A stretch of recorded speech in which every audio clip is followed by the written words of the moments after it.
Assalamualaikum warahmatullahi wabarakatuh. Alhamdulillahi rabbil alamin.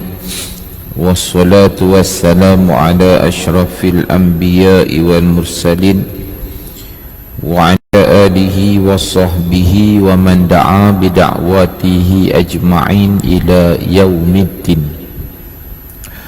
Qala rabbi shrah li sadri wa yassir li amri wahlul 'uqdatam min lisani yafqahu qawli wala hawla wala quwwata illa billahil 'aliyyil 'azim.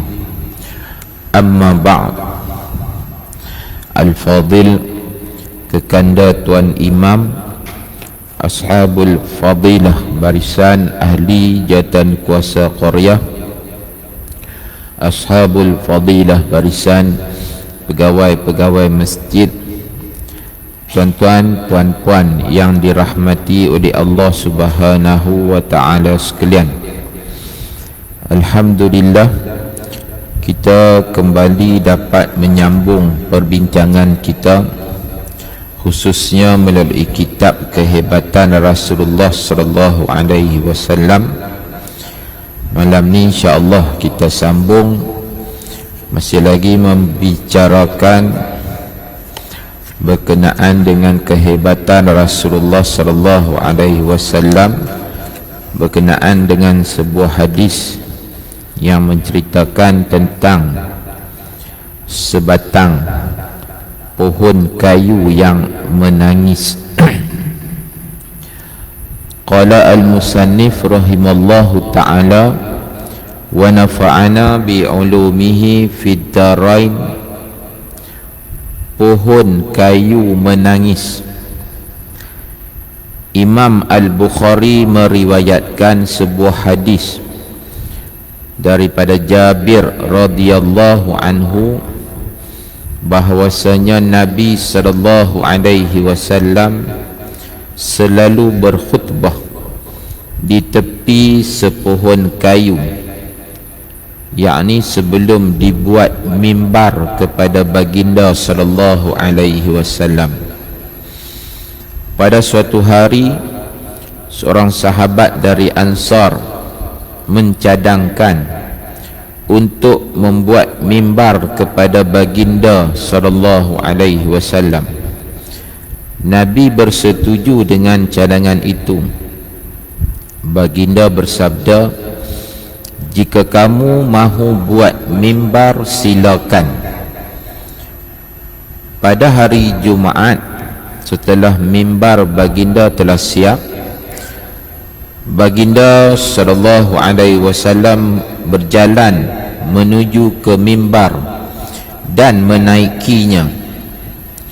Tiba-tiba pokok itu menangis sambil menjerit seperti jeritan seorang kanak-kanak. Baginda sallallahu alaihi wasallam terus turun dari mimbar dan memeluknya. Pohon itu teresak-esak seperti kanak-kanak yang sedang dipujuk agar diam. Baginda sallallahu alaihi wasallam bersabda, "Dia menangis kerana sebelum ini dia kerap mendengar zikir, yakni peringatan di sisinya." Itu tuan, kita sambung membicarakan berkenaan dengan kehebatan Nabi kita, Nabi Muhammad sallallahu alaihi wasallam.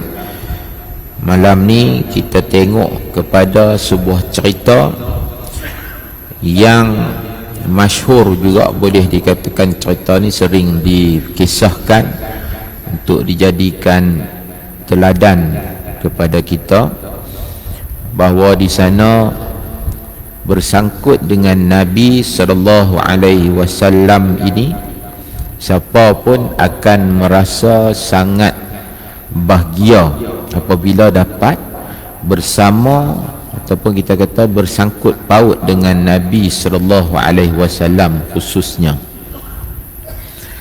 Jadi dalam Sahih Bukhari ada tercatat sebuah cerita, bahkan disaksikan oleh para sahabat peristiwa kita kata mukjizat tersebut, iaitu cerita sebatang pokok kurma yang sebenarnya kita kata orang buat tiang lah, tiang, sebatang tiang yang mai daripada sepokok kurma yang kita kata kerat dah, bukan pokok yang kalau satu riwayat yang ada tu bukan pokok yang tertanam duduk sebatang tu, tak, pokok tu buat jadi tiang lah.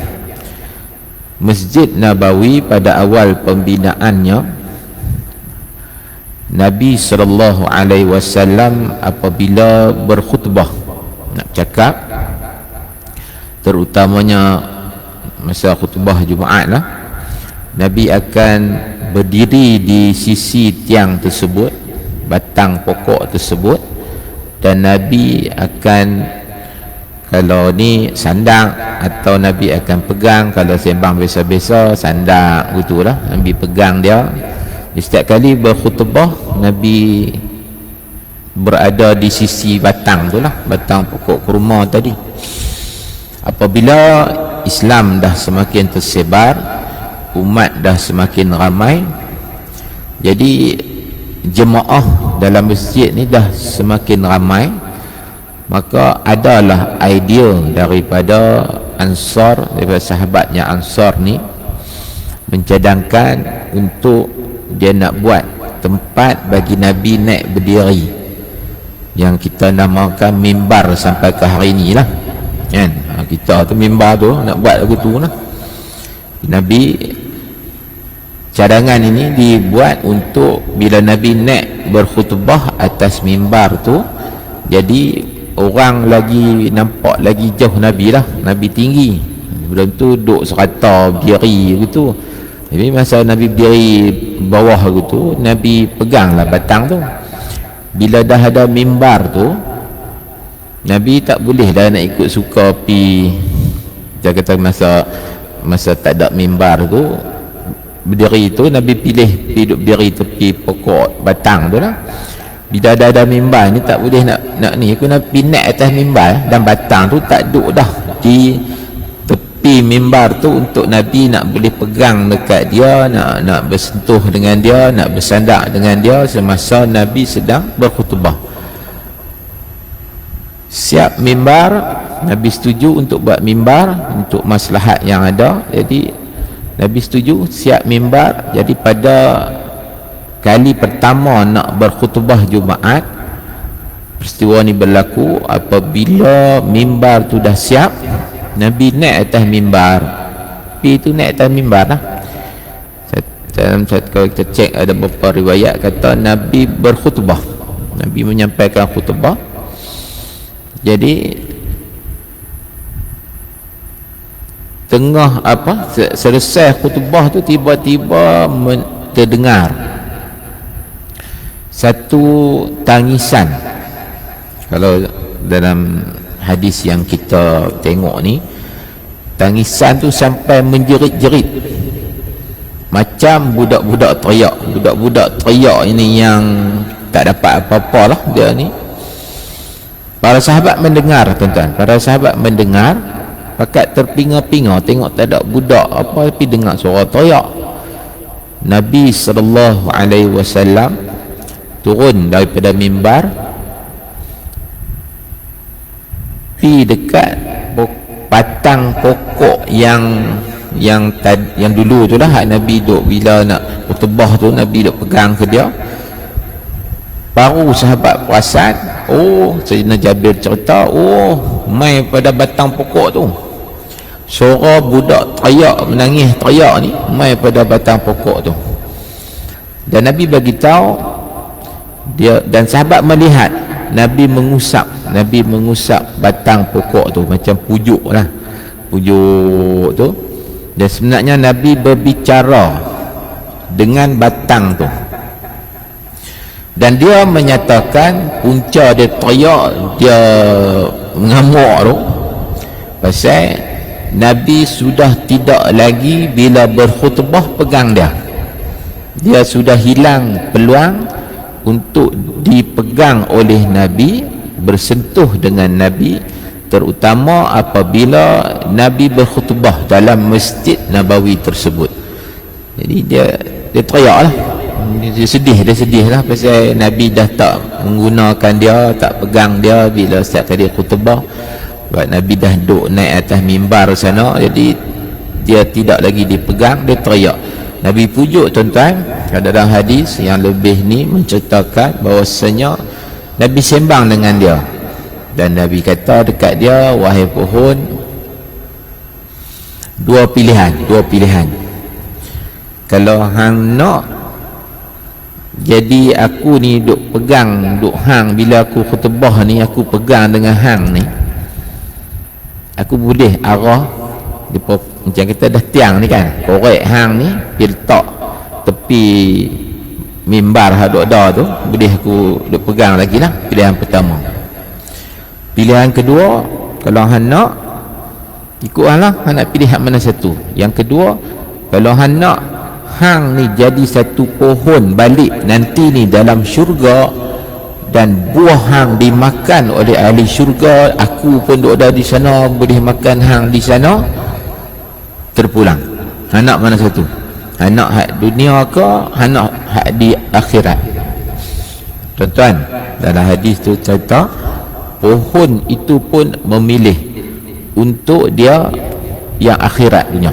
Dia nak bersama dengan Nabi SAW nanti ni, dia akan ditumbuhkan kembali oleh Allah Subhanahu wa ta'ala menjadi salah satu pohon yang ada dalam syurga nanti, dan buahnya akan dinikmati oleh ahli-ahli syurga, hatta oleh Nabi SAW sendiri.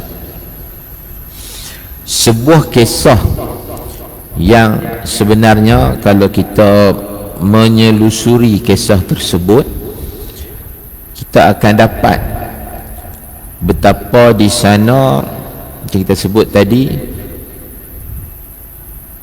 satu kehidupan siapa pun yang boleh bersangkut dengan Nabi SAW ini adalah sebuah kehidupan yang kita tak boleh bayang lah. Kita tak boleh nak ni, pasal orang yang ada merasai itulah yang dapat rasa macam mana seronoknya berada di sisi Nabi SAW, hidup di samping Nabi, bahkan dapat bersentuhan dengan baginda SAW. Benarlah kaedah pepatah yang mengatakan, man lam yaduk la yadri, who don't taste don't know. Bahasa orang Jawa kan, siapa tak rasa dia tak tahu.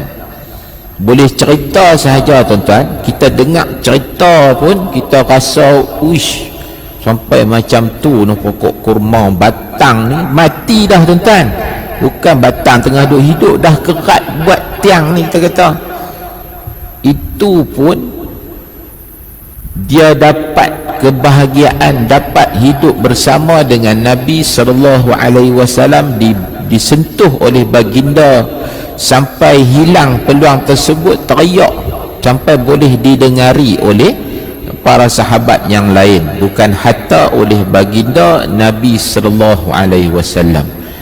Betapa peluang untuk kita, siapa-siapa yang dapat bersama dengan Nabi SAW ini, sebuah peluang yang kita kena rebut, yang kita tak boleh lepaskan. Tapi pada satu sudut kita rasa rugi kita, pasal kita memang tak dapat peluang untuk bersama dengan Nabi. Satu sudut lah, pasal ialah nak bersama kena hidup sezaman kan. Jadi kita tidak sezaman dengan Nabi SAW, kita umat Nabi Muhammad SAW tak dapat bersama. Tapi tuan-tuan, itulah kelebihannya yang Nabi pernah pesan dalam sabda baginda, almar'u yuhsyaru ma'a man ahabba, seorang itu akan dimahsyar, dibangkitkan nanti bersama dengan orang ataupun benda yang dia duk sayang sangat semasa hidup dia ni. Siapa yang dia sayang apa dan semasa dia hidup, itulah dia akan dibangkitkan di sana. Pohon kurma tadi, dia sayang dekat Nabi, hatta batang kurma itu pun telah mendapat jaminan daripada Nabi SAW akan dibangkitkan nanti di akhirat, bahkan menjadi sebuah pohon yang akan dinikmati buahnya oleh ahli-ahli syurga, termasuk oleh Nabi SAW. Perlulah kita menjadikan dengan cerita-cerita yang macam ni, motivasi yang macam ni, kita pun kenalah sentiasa berusaha untuk menjadikan Nabi itulah yang paling kita kasih dalam kehidupan kita. Nabi kata, man ahabba syai'an aktsara min dhikrih. Siapa suka sesuatu, dia akan banyak menyebut benda tu. Bukti kalau kita mulut kita kata kita sayang Nabi SAW, Nabi kata bukti orang tu sayang pada benda tu, mulut dia kona kok mana, saat lagi dia mai cerita kawan tu, dia suka pada seorang kawan, dia suka dengan Tok Imam Ustaz Yusof contoh, jadi dia sembang biasa-biasa dengan orang lain, dia kona pergi kok mana, saat lagi betul tak Ustaz Yusof kan, dulu aku masa zaman Mahad mengaji dengan dia dulu, aku tak apalah cerita, saya lagi kot cerita bak lain pula kau ni teh hampa ni, dulu Ustaz Yusof masa mengaji Mahad dia suka minum teh lagu ni, dia kona mana pun dia pergi tantu, dia kona ke mana dia pergi tantu. Begitulah kita tuan-tuan, kalau kita ini seorang yang mencintai Rasulullah SAW, Nabi bagi peluang kepada kita. Apa dia? Kita kena sayang kepada baginda dengan cara Nabi sebut, man aktsara alayya salatan aqrabahum minni manzilatan, atau kama qala Rasulullah. Siapa yang banyak berselawat kepada aku, kita nak cerita lebih-lebih bab bila tengok ayat teh ke apa, nak cerita oh Nabi dulu suka ni, Nabi dulu suka ayat teh, lebih-lebih kita pun tak apa nak tahu habis cerita-cerita Nabi SAW. Paling tak ada Nabi bagi peluang apa nak tunjuk bukti, hampa ingat kat aku, hampa sayang kat aku, hampa ingat kat aku, hampa selalu sebut aku, selawat pada aku. Dan mereka yang paling banyak berselawat, kata Nabi SAW kepada baginda, adalah mereka yang paling akan hampir kepada baginda nanti ni di mahsyar, di akhirat kelak, insya-Allah. Tuan-tuan, sebuah hadis yang lain Nabi sebut, thalathun, ada tiga benda ni, man kunna fihi, siapa yang boleh berada dalam tiga golongan ni, kata Nabi SAW, wajada bihi halawatal iman, dia akan dapat yang dinamakan sebagai kemanisan iman. Tuan-tuan, ulama mentafsir hadis tersebut yang nama halawah ni, dia makanan, dia benda manisan yang orang suka. Kalau Arab ni dia kata coklat lah, coklat halawah ni. Jadi kita akan makan lah, kita akan suka makan dia lah. Halawatul iman, makanan iman. Halawah yang kita nak makan ni, benda yang kita nak dapatkan dia ini adalah iman nama dia. Orang yang akan dapat iman dalam hati dia itu ada tiga, Nabi kata. Yang pertama apa? Ayyakunallaha war rasul, dia Allah dan Rasul itu, kata Nabi, adalah yang ahabba ilaih, yang dia paling sayang, mimma siwahuma, daripada keduanya. Jadi Allah dan Rasul paling dia jadikan yang dia sayang, yang lain pun dia sayang. tapi Allah dan Rasul lah yang dia paling sayang berbanding sayang dia kepada, suka dia kepada benda-benda yang lain. Sayang kepada bini, benda fitrah kita sayang. Sayang kepada anak-anak kita sayang. Sayang kepada ayah ibu kita sayang. Sayang kepada sahabat-sahabat, jiran-jiran kita sayang. Bahkan itu pun yang dituntut dalam agama kita, untuk menjaga kasih sayang sesama manusia, tak kira dia berada di kedudukan yang mana sekalipun. Bahkan diancam oleh Nabi sallallahu alaihi wasallam, la yadkhulul jannata qati', tak akan masuk syurga orang yang pemutus silaturahim, yang tak reti nak jaga hubungan dia dengan ibu ayah dia, tak reti nak jaga hubungan dia dengan jiran sahabat dia, tak reti nak jaga hubungan dia dengan siapa juga yang sepatutnya dia kena bersilaturahim. Dia tidak buat benda tersebut. Hang warak macam mana, tawaduk macam mana, sorban besar macam mana, jubah meleret macam mana, maka Nabi kata la yadkhulul jannah, tak masuk syurga. Kan, hang pandai ceramah macam mana, hang pandai khutbah macam mana, hang ustaz besar macam mana sekalipun, jiran sebelah haram hang tak ambil kisah, maka tak jaga hubungan itu, maka Nabi kata la yadkhulul jannah. Tuan-tuan, tak usah sembang kemas tuan-tuan, zaman Nabi pun dah ada dah. Sebagai contohlah, yang orang yang tidak kita kata menjaga syariat ni sama rata ni, zaman Nabi pun dah ada yang orang-orang yang perasan mereka ni baik, mereka ni hebat dengan amalan mereka. Kita tahu cerita tu pun masyhur juga, 3 lelaki yang pergi rumah Nabi nak pergi cerita dekat Nabi hebatnya mereka ni dengan ibadat mereka tu. Kebetulan Nabi tak ada di rumah, mereka punya nak cerita juga, nak tunjuk ni, punya nak cerita juga ni, kata mereka ni hebat ni. Tapi Nabi tak ada. Alamak, tak ada pula dah, tak apa, pesan kat Nabi ni, saat lagi Nabi balik habaq sat, cerita kami 3 orang ni. Esok nak main pula lah kot, nak main dengar Nabi kata apa kemarin, Nabi kata apa kemarin. Lebih kurang aku tu lah. Punya mereka tu berbangga dengan amalan yang mereka buat. Seorang buat apa?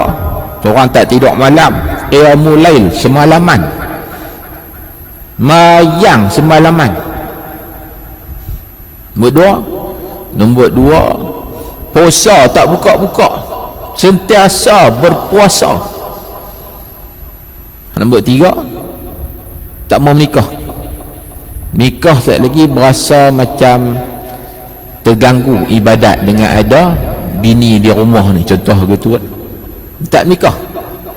Depa pulun buat lagu tu 3 ni, depa perasan depa dah cukup baik, depa pi rumah Nabi, nak pi cerita dekat Nabi, nak bagi Nabi kata kat depa, oh hebat hampa, hebat lagu ni hebat. Kalau sampai tak tidur malam, sampai duduk sembahyang sampai ke pagi, duduk puasa tiap-tiap hari sampai tak buka-buka, sampai tak nikah punya, tak mau sibuk dengan dunia, dengan bini punya, nak tumpu pada akhirat ni.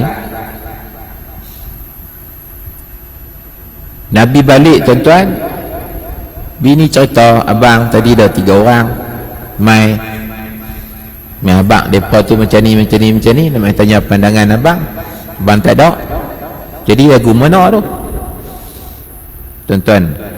Nabi kata, aku semayang juga malam. Bahkan Nabi ni tetap malam, semayang malam pun, tapi aku tidur. Aku berpuasa, tapi ada hari aku tak puasa. Bahkan aku berkahwin, itu yang terbit, faman raghiba an sunnati falaisa minni, an-nikah sunnati, kahwin itu adalah sunnah aku. Siapa tak nikah, yang tak mau menikah ni, bukan tak nikah pasal apa ni, dia memang dia tak mau menikah tu. Kalau memang tak nikah pasal tak sampai jodoh lagi, pulun mengorat tak boleh, tu cerita lain. Ni memang dia istihar, aku tak nikah lah, aku tak mau. Aku nampak kalau menikah ni jadi sibuk dengan bini, dengan keluarga ni, aku tak ada masa dengan Allah. Tu kalam yang bahaya. Nabi ancam, an-nikah sunnati faman raghiba an sunnati falaysa minni. Menunjukkan di sini tuan-tuan, kehidupan kita sebagai manusia biasa ini perlu kita jaga fitrahnya. Dalam masa yang sama, urusan kita dengan Allah Subhanahu wa ta'ala kita jaga urusan hubungan kita dengan Allah.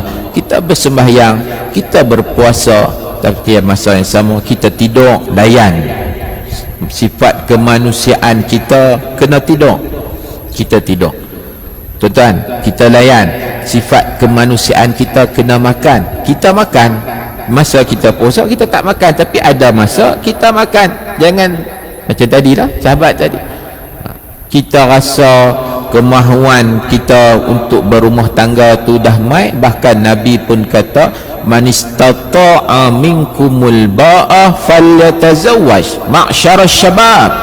Wahai pemuda-pemuda, siapa yang dah sampai rasa nak kahwin ni lah, maka falyatazawwaj, nikah Nabi kata.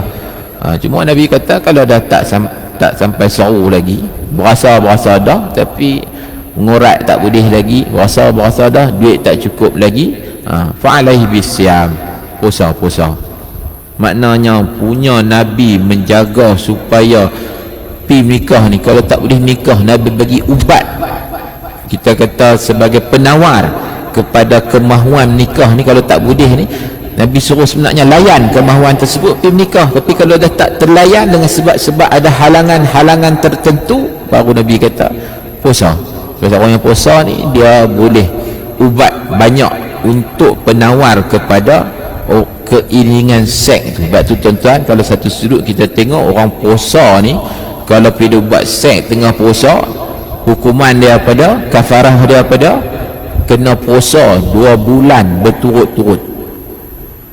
Rahsianya apa? Rahsianya tengah puasa boleh duk seks lagi ni, kemah. Kalau orang kemas sangat ni, ambilkan denda dia pada puasa 2 bulan turut-turut.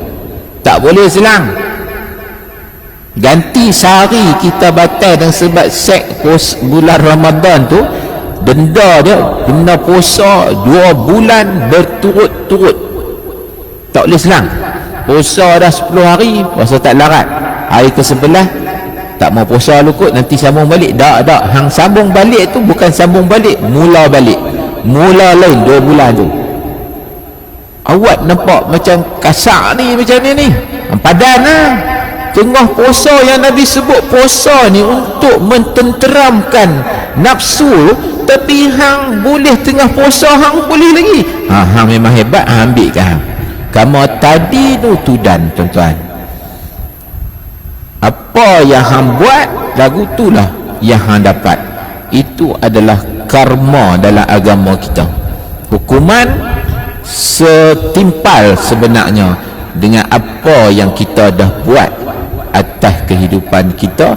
Bahkan nanti di akhirat hukumannya adalah yang sepatutnya lagu tu dah, dengan apa yang Allah bagi kelengkapan kepada kita lah ni, keupayaan kita untuk melaksanakan ibadat demi ibadat.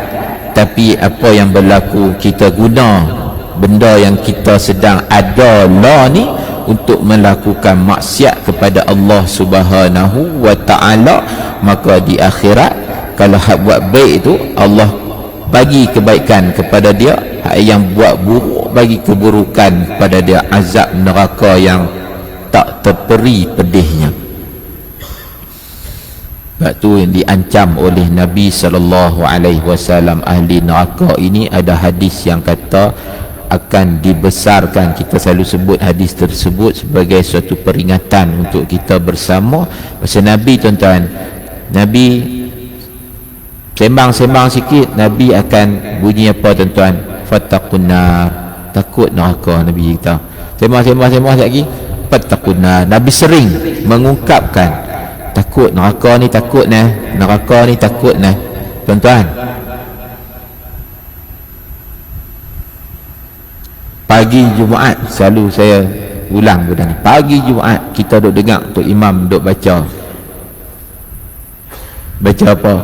Walau tara idil mujrimuna nakisu ru'usihim 'inda rabbihim Rabbana absarna wa sami'na farji'na na'mal salihan inna muqinun. Ketika melihat orang-orang yang mujrimin, orang yang pesalah ni tuan-tuan, depa tunduk kepala, orang bersalah ni. Saat tu Allah kata depa tunduk kepala, betul depa kata Rabbana absarna wa sami'na farji'na na'mal salihan inna muqinun. Kisah tersebut ahli tafsir kata berlaku, iaitu ketika mana di mahsyar nanti tuan-tuan. Bila ketika mana kita berimpun di padang mahsyar, pakat duk berimpun ni, pakat duk suspend, duk ketak dengan nasib kita. Sama ada dua sahaja di hadapan kita. Masa tu kita tahu ada dua saja pilihan, sama ada kita akan pergi ke syurga atau terjun dalam lubang neraka sekali lagi. Ini pada di mahsyar ni. Kegawatan masa tu tuan-tuan, Allah tambah lagi dengan apa? Ada hadis cerita Allah suruh para malaikat, hang wak mai, hampa wak mai neraka tu mai letak depan depa sat.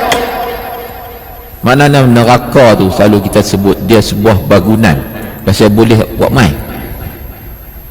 Dan dibawa datang, hadis cerita bawa datang neraka tu, dibawa datang oleh para malaikat tuan-tuan. Dan kekuatan malaikat untuk bawa neraka tu, malaikat yang punya hebat punya tu tuan-tuan, neraka tu diikat dengan 70,000 tali. Tali ni bangunan ni, ikat. Nak tarik wak mai, nak pergi letak di depan ahli mahsyar kita tuan-tuan.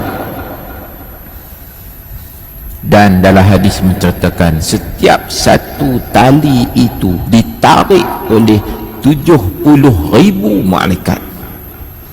70,000 tali, satu-satu tali ditarik oleh, kena guna tenaga 70,000 malaikat. 70,000 malaikat tarik satu tali, semua ada 70,000 tali. Tuan-tuan kira lah, dah ada handphone, kira ke kereta, tak apalah, saya tolong abang jawapan.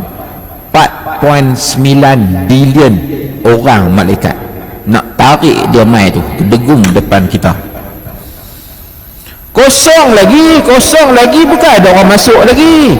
Mahsyar ni baru kita berimpun, sekali lagi dapat timbangan dah apa semua, baru dak bergerak pi. Siapa ahli neraka baru terjun dalam tu, siapa ahli syurga pi ke syurga. Jadi dalam neraka tu kosong, tapi lama dah dia telah disiapkan oleh Allah Subhanahu wa taala. Lama dah ada dah ni. Bahkan ketika mana suatu ketika kita ingat cerita tu tuan-tuan, bahkan kita atas kirah Imam Qurtubi wak masuk cerita tu, satu hari Jibril mai jumpa Nabi sallallahu alaihi wasallam, dan wajah Jibril sugul, tiada ciri-ciri MTB7 saluran ceria anda, tak ada itu. Selalu Jibril jumpa Nabi wajah ceria, kekasih Allah tuan-tuan, boleh jumpa Nabi, tapi hari itu wajah dia sugul. Sampai Nabi tanya, what happened Jibril, apa kena ni? Biasa ceria, hari ni awak lain macam. Tuan-tuan, Jibril kata, Muhammad tak tahu, tiba-tiba duk syok-syok ni, aku teringat Allah buat neraka. Nabi tanya, hang ada ke Jibril masa Allah buat neraka? Jibril kata, ya, aku menyaksikan Macam mana Allah buat neraka? Nabi kata kat Jibril story cerita lah sikit, aku nak dengar. Jangan sampai wajah hang jadi lagu tu teringat cerita tu ni. Jibril kata, Muhammad, neraka tu siap-siap Allah buat. Allah perangat api neraka tu. Allah biar dia panas Muhammad. 1000 tahun, cukup 1000 tahun dipanaskan api neraka tu Muhammad. Api neraka warna putih Muhammad. Tidak cukup dengan 1000 tahun yang pertama Muhammad, Allah tambah lagi, biar lagi kepanasan api neraka tu, biar panas 1000 tahun yang kedua. 2000 tahun Muhammad. 1000 tahun kalau putih jadi 2000 tahun. Satu riwayat kata naik kalau merah jadi kalau merah api tu Muhammad. Tidak cukup dengan 2000 tahun tersebut, Allah panaskan lagi api neraka 1000 tahun lagi. 1000 tahun pertama Allah perangat kalaunya putih, 1000 tahun yang kedua perangat kalau naik merah. Tuan Muhammad, cukup 3000 tahun Muhammad dipanaskan api neraka yang 2000 tadi kalau merah. Cukup 3000 tahun api neraka menjadi warna hitam pekat. Makna dia tuan-tuan, api neraka tu ada tu, api dia kalau hitam. Tak jumpa atas dunia api kalau hitam. Dan kita pun tahu cerita macam mana api neraka dikurangkan untuk kita boleh guna atas dunia, macam mana punya cerita. Duk tunggu tu kalau hitam api dia. Cukuplah kita tahu hadis ni, nanti kita masuk syurga tak payah pergi melawat dengan malaikat. Boleh tak buat lawatan sambil belajar ke neraka, nak tengok kalau apa api neraka. Dah Nabi dah cerita hadis tadi. Muhammad, yang aku muka com ni bukan duk kisah bab api tu kalau apa. Yang aku kisah ni Muhammad, mampu tak umat hang ni yang telah dikatakan oleh Nabi, kullu ummati yadkhulul jannah. Nabi biasa bagi jaminan tuan-tuan, setiap umat aku masuk syurga. Cuma Nabi tak break, tentu Nabi koma saja. Nabi tambah, illa man aba, kecuali mereka yang derhaka. Semua umat aku sepatutnya Nabi kata masuk syurga, kecuali yang derhaka. Sahabat bertanya, ya Rasulullah, dengan macam-macam doa ada ni yang hang cerita nikmat yang menjadi umat Nabi Muhammad, adakah umat hang yang derhaka? Sahabat tanya. Qalu man ya'ba ya Rasulullah. Sahabat tanya, wahai Rasulullah, adakah umat yang derhaka? Man ata'ani dakhalal jannah wa man asani faqad aba, atau kama qala Rasulullah. Siapa ikut aku, dia masuk syurga. Siapa lawan dengan aku, tak ikut apa aku kata, dialah geng derhaka. Dialah akan masuk dalam, tak dapat masuk dalam syurga, akan dilempar dalam api neraka. Jibril kata, ya aku com ni, aku duk fikir umat hang tu yang sepatutnya masuk neraka syurga ni yang duk sebut tu. Tapi apabila mereka buat benda-benda yang jadi aba, yang jadi mereka derhaka dengan hang ni Muhammad, mereka ni akan kena masuk dalam neraka tu. Nak abad hang neraka hak api kalau hitam lah ni tu, kalau bocor sebesar lubang jarum.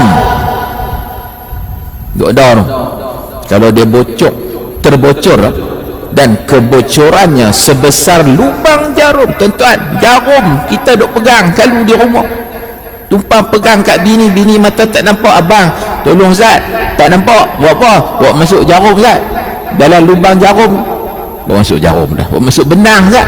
Nak abang apa? Lubang jarum tu celui apa? Celui benang ya. Dan Jibril kata, kalau bocor neraka itu dan kebocorannya hanya sebesar lubang jarum, besar benang, api tu bocor, terkeluarlah. Bila terkena api sebesar lubang jarum, besar benang tu tuan-tuan, jatuh timpa dunia ni, kata Jibril. Muhammad, hancur dunia.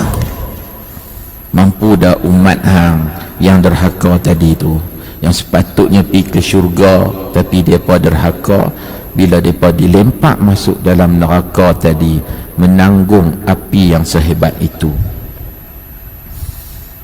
Tuan-tuan yang dirahmati oleh Allah Subhanahu wa taala sekalian, menjadi umat Nabi Muhammad sallallahu alaihi wasallam ini merupakan suatu kesempatan, kelebihan, kenikmatan yang terbesar dalam kehidupan kita sebagai seorang manusia.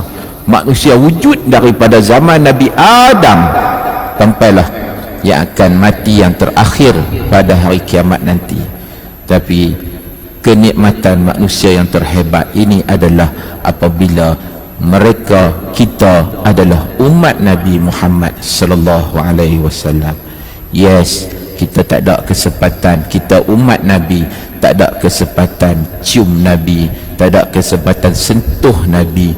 Pokok kurma tadi ada kesempatan dia juga sekurang-kurang, walaupun dia bukan manusia, dia biasa hidup zaman Nabi, dia dapat kesempatan sentuh Nabi, Nabi sentuh dia. Tu yang hilang kesempatan tersebut, dia teriak tersedu sedan. Tapi apabila dipujuk oleh Nabi untuk Nabi bagi jaminan kepada dia, nanti ni di akhirat dia kembali bersama dengan Nabi, maka dia tenteram. Hadis tu kata tak teriak dah lepas tu, dia seronok balik. Ya tuan-tuan, rebutlah peluang. Kita dah jadi umat yang terbaik, kita telah dijamin syurga oleh Nabi sallallahu alaihi wasallam. Untuk tuan-tuan, akhirat nanti kita kembali bersama, peluang kita duduk dekat dengan Nabi. Nak lagi dekat, kata Nabi, adalah lagi ingat kepada baginda. Nak lagi ingat kepada baginda, tak payah nak banyak pun. Kalau kita nak tanda ingat kat bini, tuan-tuan, masa birthday kena tempah lah ni, pasien kena pi apa syarikat pun tak tahu, saya pun jadi penin juga lah. Lagi takut bini kata abang tak sayang kat saya, kat cik pula pasal apa abang tak buat perangai lagu tu macam laki-laki orang duk buat guna pi kan order syarikat apa atau saya lagi pi hantar hadiah. Bini kita duduk di sekolah, dia buat apa, buat gempang, oh happy birthday to you, rakam laki hantar kek, kita duit tak ada, bulan tu jahanam. Cara ingat kita, cara manusia sayang lagu tu tidak dengan Nabi sallallahu alaihi wasallam. Tak payah tak kek, tak payah buat apa. Nabi kata apa? Man aktsara alayya salatan aqrabahu minni manzilatan, atau kama qala Rasulullah. Penghujung kalam kita tuan-tuan, siapa lagi banyak berselawat kepada aku, selawat kita banyakkan selawat, itulah dalil bukti kita sayang kepada Nabi, dan itulah tiket kita untuk semakin kita hampir kedudukan kita nanti ni di akhirat dengan Nabi sallallahu alaihi wasallam. Batang kurma dah dapat jaminan Nabi, kita ambil cara yang macam yang kita bincang tadi. Tuan-tuan yang baik daripada Allah Subhanahu wa taala, semoga kecintaan kita kepada baginda sallallahu alaihi wasallam akan semakin menjadi-jadi. Semoga kita semakin hampir kepada baginda di akhirat nanti untuk kita menerima nikmat yang baik daripada Allah Subhanahu wa taala di alam yang pastinya nikmat yang paling terperi, jauh daripada azab yang sangat menderita, azab api neraka Allah. Last kita ingat Nabi pesan, fattaqun nar, takutlah kita dengan siksaan api neraka. Assalamualaikum warahmatullahi wabarakatuh.